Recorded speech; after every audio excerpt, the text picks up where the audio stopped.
왕의 인장이 찍힌 조서가 이제 전국에 배포가 되고 그 내용이 공개되자 유다인들은 경악했고 모르드게를 비롯한 유다인들은 베옷을 입고 재를 뒤집어 쓰고 대성통곡했습니다.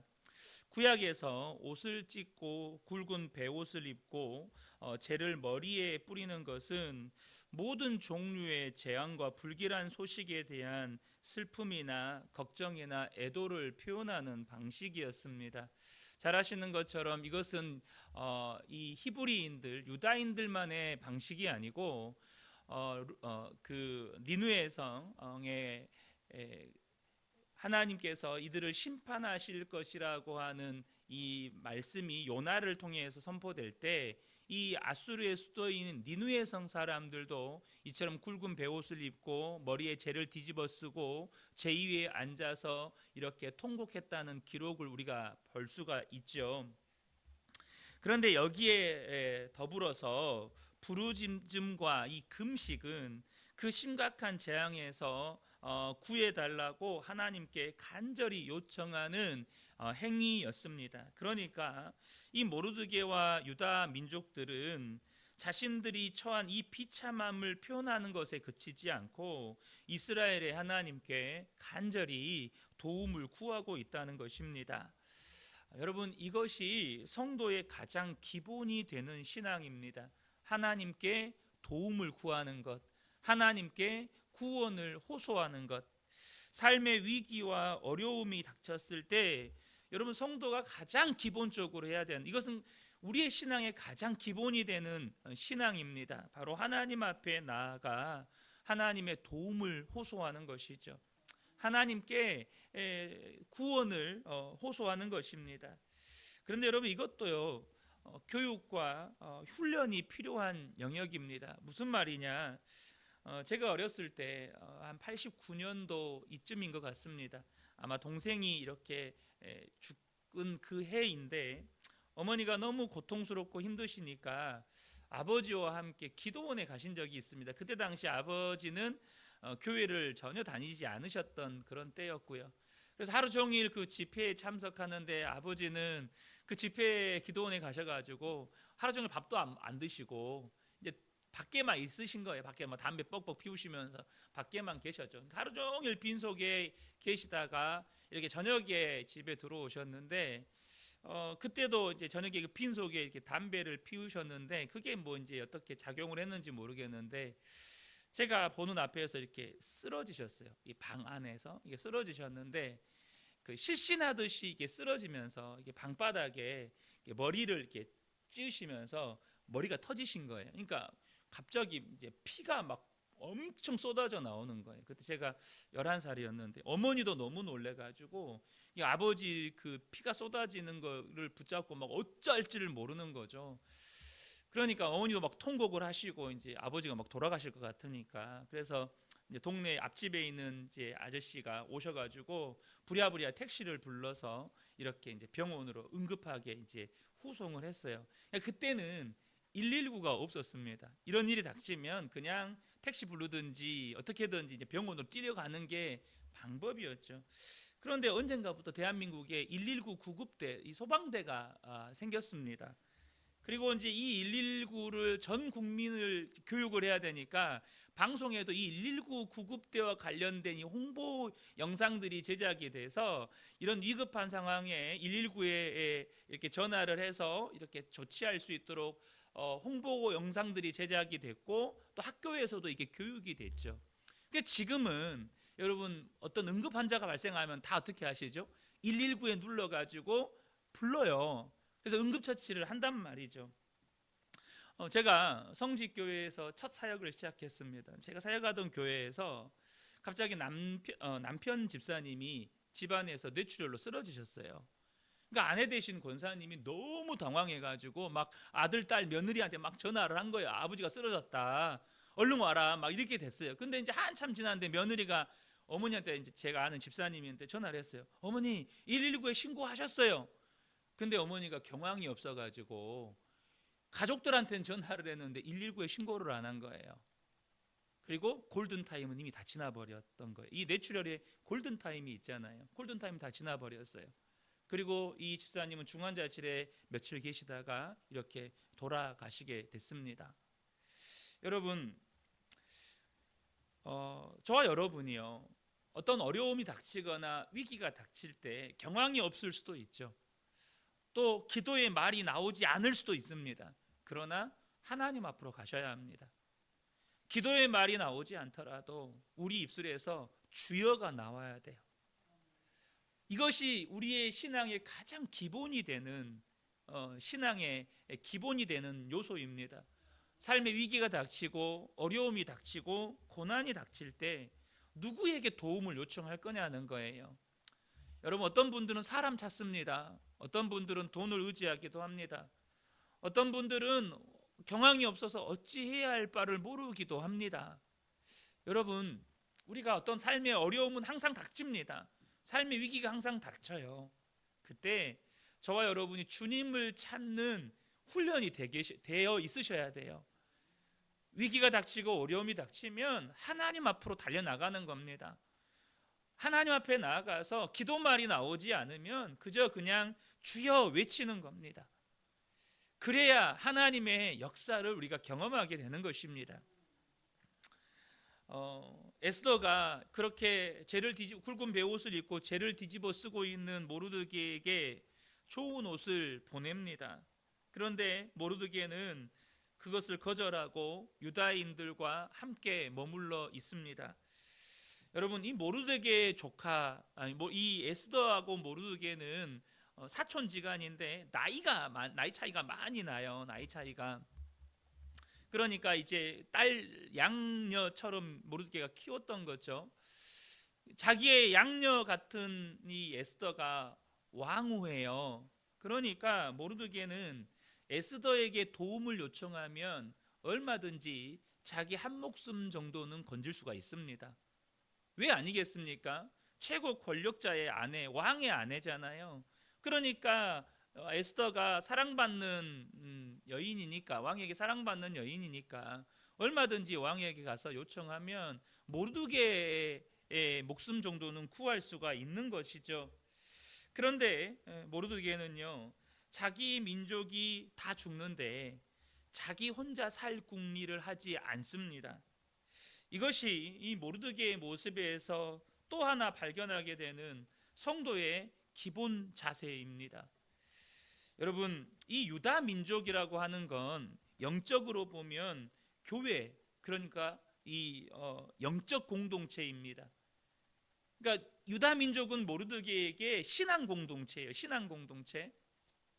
그리고 물리적으로 본다면 자기 민족 공동체이죠. 혹은 국가 공동체라고도 할 수 있겠습니다. 물론 그때 당시에는 이미 유다는 나라가 망했기 때문에 국가로 볼 수는 없지만 우리로 비유하자면 국가 공동체라고도 할 수 있겠죠. 여러분, 자기 민족, 그러니까 신앙 공동체의 위기가 온 겁니다. 자기 민족 공동체의 위기가 닥쳐왔습니다. 그런데 얼마든지 자기 혼자서는 살아남을 방도가 있습니다. 자기 혼자는 살아남을 방도가 있어요. 그러나 모르드게는 그렇게 하지 않았다는 것입니다. 자기 혼자 잘 먹고 잘 살 수 있는 편을 선택하지 않았다는 거예요. 그 말이 무엇입니까? 모르드게는 교회와 민족을, 국가를, 슬픔도 고통도 함께 나누는 운명 공동체로 여겼다는 것입니다. 저는 이것이 오늘날 많은 그리스도인들이 반드시 배워야 할 그 성도의 기본적인 신앙의 자세라고 여깁니다. 우리는요, 오늘날 교회가 참 많아요. 이 교회 가도 되고 저 교회 가도 됩니다. 그런데 여러분, 교회 공동체는 운명 공동체입니다. 내 어떤 신앙의 편이나 어떤 내 그 삶의 어떤 그 유불리를 따져가면서 여기로 옮겼다 저기로 옮겼다 하는 그런 내 필요에 따라서 얼마든지 바꿀 수 있는 그런 대상이 아니라는 거예요. 여러분, 신앙 공동체는 나와 함께 기쁨도 나누지만 슬픔도 고통도 함께 나누어야 할 운명 공동체라는 거예요. 더 나아가서 여러분, 우리는 대한민국에 삽니다. 여러분, 대한민국도 마찬가지로 저와 여러분이 함께 기쁨도 슬픔도 고통도 함께 나누어야 할 운명 공동체라는 거예요.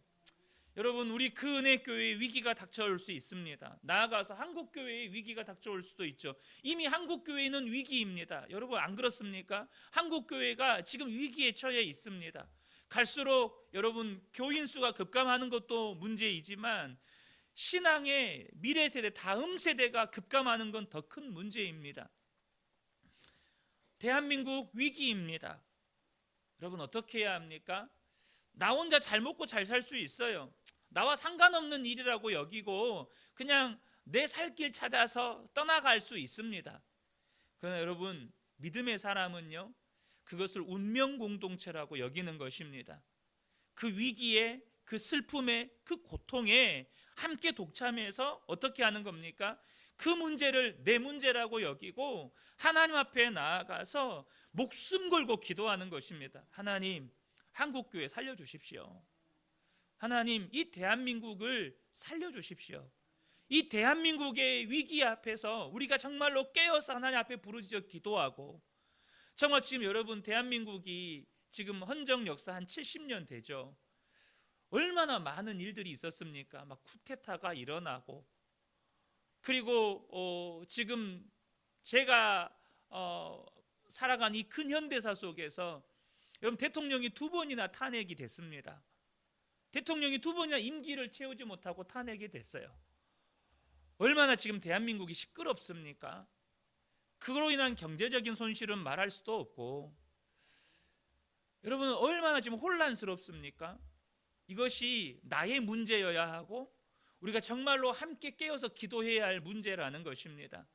우리 그 은혜 교회는요, 여러분, 저와 여러분이 그 은혜 교회 성도가 된 그때로부터 우리는 운명 공동체입니다. 교회에 위기가 닥치면 이건 내 문제 아니니까, 혹은 어떤 성도에게 어려움이 닥치면 저건 그 성도의 문제니까, 이게 아니라 정말로 그 슬픔이 나의 슬픔이고 나의 고통이고 나의 문제이고, 그래서 하나님 앞에 함께 기도하고 함께 해결함 받고 그렇게 해가야 되는 운명 공동체라는 것입니다. 모르드게가 지금 그렇게 하고 있다는 거예요. 모르드게는 지금 성 안에 있는 에스더에게 성 밖에서 벌어지고 있는 긴급한 상황을 자세하게 알려줍니다. 그리고 왕에게 나아가서 민족을 위해 간구하라고 조언을 합니다. 그런데 이 일은 굉장히 위험한 일이었습니다. 11절에 보면 왕의 신하들과 왕의 각 지방 백성이 다 알거니와 남녀를 막론하고 부름을 받지 아니하고 안뜰에 나아가서 왕에게 나가면 오직 죽이는 법이요, 왕의 부름을 받지 않고 왕 앞에 나가면 기본적으로 죽임을 당하는 것이 당시의 법이었습니다. 왕후여도 마찬가지였습니다. 그리고 에스더는 지금 한 달 동안 왕에게 부름을 받지 못한 상황이었습니다. 그러니까 왕에게 나아갔다가 왕이 금규를 내밀지 않으면 에스더도 죽어야 한다는 것입니다. 모르드게도 그것을 압니다. 왜 모르겠어요? 모르드게가 알아요. 그러면 지금 모르드게는 에스더를 죽음으로 내모는 것입니까? 그저 현상만 보면 여러분, 이 모르드게는 에스더를 마치 죽음으로 내모는 정말로 잔인한 아비처럼 보입니다. 정말로 악한 아버지처럼 보여요. 그러나 여러분, 딸처럼 여기는 에스더를 위험에 빠뜨리려는 양부가 어디 있겠습니까?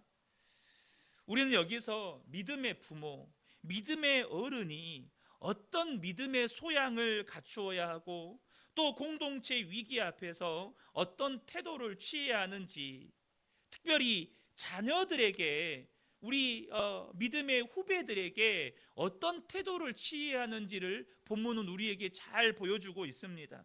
먼저 이 믿음의 어른 모르드게를 통해서 우리가 배워야 할 믿음의 소양이 뭐냐 하면, 모르드게는요, 무엇이 살 길이고 무엇이 죽을 길인지를 분명하게 아는 분별력이 있었다는 것입니다.